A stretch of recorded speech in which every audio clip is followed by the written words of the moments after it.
That down. Let's move on to this, shall we?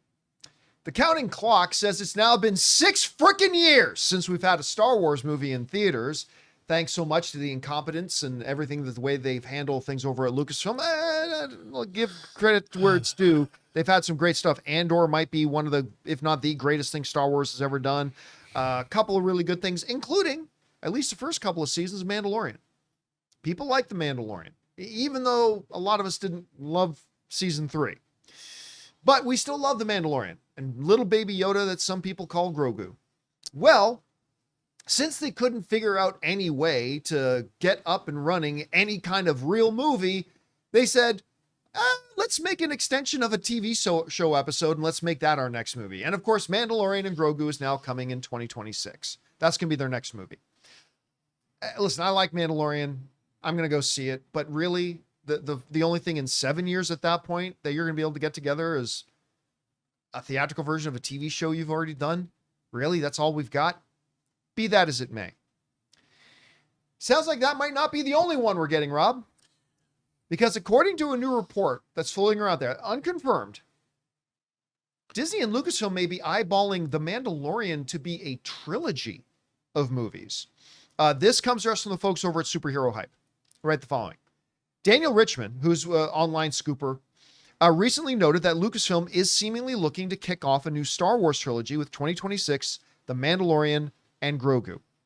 They quoted, Lucasfilm reportedly plans to make The Mandalorian Grogu the first installment in a trilogy, a potential trilogy, the Entertainment Insider stated in his latest Patreon update. However, he also remarked that Disney's decision to move ahead with the said Star Wars trilogy would depend highly on the box office performance of the film.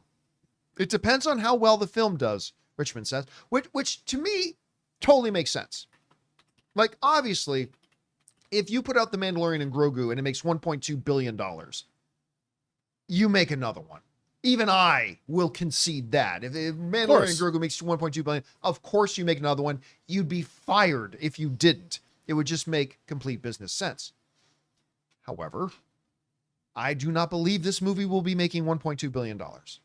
I hope it's good, but you are limiting your audience to people who watched it on Disney Plus, which, I mean, I don't know that that's a big enough source pool to pull that together. And here's one of the unfortunate things that the third season of Mandalorian did. Not only was the third season of Mandalorian not that great, it kind of put a spotlight on the weaknesses of the first 2 seasons of Mandalorian. You know what I mean? Like, when I went back and did a rewatch of seasons 1 and 2 after having seen 3, don't get me wrong, I still really enjoyed them. I did. But it's like the stuff in season 3 kind of then put a spotlight on some fundamental weaknesses of it. And Rob, this is not fair to say. I'm acknowledging that it's not fair. Okay. Life isn't fair, but John. It is what it is. Here's the thing that isn't fair. I think Andor may have ruined Star Wars. Because it's so good. I don't know how I'm going to go from watching Andor, which is, again, the greatest thing Star Wars has ever made since at least the last 30 years, to the follow-up movie of a poor season of Mandalorian and Grogu. And I'm somebody who really enjoyed the first couple of seasons of Mandalorian and Grogu. I actually like season 2 more than most people did. There's a lot of people who weren't saying they liked season 2 until Luke Skywalker showed up at the end. Then all of a sudden everybody's, oh, I love season 2. Right. But I remember what everybody was writing. I was liking season 2, but what are these stupid ice spiders? I like the ice spiders personally, but be that as it may. You know, I just don't know. It just brings up the question again about, I just don't know how well this will do. So Rob, my kind of premise here is this. Movie makes over $1 billion. Of course you make a sequel to it. No doubt, no argument from me. But I have some real reservations that this movie can do that well. And I even have some reservations about how good it can be. But I certainly hope it's great. And I believe in John Favreau. I do. But I don't know. What do you make of all this? Well, here's the thing. Here's my fear of a movie like this. what can it offer you that is new? Other than remixing all of the different elements that we've seen before, whether you're going to have Grand Moffs, another Moff, more of the Empire, more of Grogu, more of his Force powers, what can this movie tell us? I mean, you can always make a movie a new adventure about a character. John McClane, Die Hard 3, you're dealing with Simon Gruber, who's Hans Gruber's brother, Die Hard with a Vengeance. So you can always do that. But in terms of The Mandalorian, we had 3 seasons of varying degrees of success with all different kinds of stories. We've met Cobb Vanth, we've met Cara Dune, we've met Bo-Katan. We've seen all of these people that a lot of them came out of the animated series or whatever. What are they going to show us that's new? When we saw Empire Strikes Back coming off of Star Wars, it was all new. You had new vehicles, you had new planets, you had new characters, and maybe they could do that with The Mandalorian, but can they? Are we going to get more of the same? I mean, I'm really interested in how does a Star Wars movie give us something, like even in the 3 original trilogy films, when we finally got to meet Jabba the Hutt, and you met all the people in his palace, whether it was Bib Fortuna, whomever. It was all kind of new, like we're seeing something new. And maybe there's been so much Star Wars now. Can they do that with The Mandalorian and Grogu? Here's my fear. My fear is it's going to be more navel gazing of stuff they've already done, which is, oh, no, you don't understand. See, in the second one, they're going to bring in Ahsoka. Of course they're going to bring in Ahsoka because that's all Dave Filoni knows how to do. They're going to bring in, it's all nostalgia stuff again. It's just all backwards, all looking in our rear view mirror, all looking behind us instead of looking forward. And that's part of the thing that makes me a little skeptical. And those origins all come out of animation. Yeah. And I think that my big problem with The Mandalorian from its inception is it felt more like an animated series.